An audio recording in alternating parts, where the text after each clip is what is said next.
परळीमध्ये महाराष्ट्र भाजपचा मेळावा, भाजप प्रदेशाध्यक्षपदी रवींद्र चव्हाण यांच्या नावाची होणार घोषणा।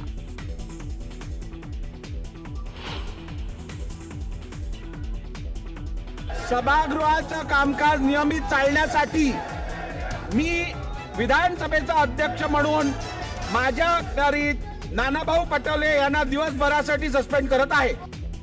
अधिवेशनाच्या दुसऱ्या दिवशी सत्ताधारी आणि विरोधकांमध्ये जोरदार खडाजंगी, अध्यक्षांच्या आसनाजवळ जाऊन गोंधळ घातल्यामुळे दिवसभरासाठी पटोलेंचं निलंबन।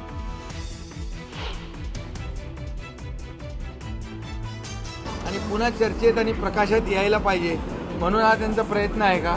पण त्यासाठी देखील मोदीजींचंच नाव घ्यावं लागतं, कारण बापही होत आहे।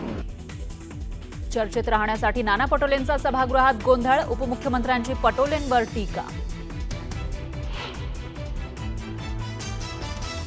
5 जुलैला ठाकरे बंधू एकाच मंचावर येणार, वरळी डोममध्ये साजरा होणार विजयी मेळावा, राऊतांकडून निमंत्रण पत्रिका शेअर।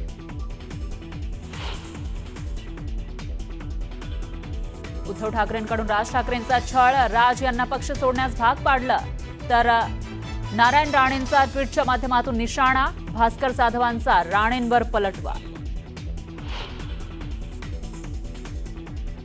शक्तीपीठ महामार्गाविरोधात धाराशिवमधील शेतकरी आक्रमक, रास्ता रोकोमुळे वाहनांच्या लांबच लांब रांगा, काहींचा नदीत उडी घेत निदर्शन। धुळ्यात काँग्रेसला खिंडार, राहुल गांधींचे निकटवर्तीय मानले जाणारे माजी आमदार कुणाल पाटलांच्या हाती कमळ।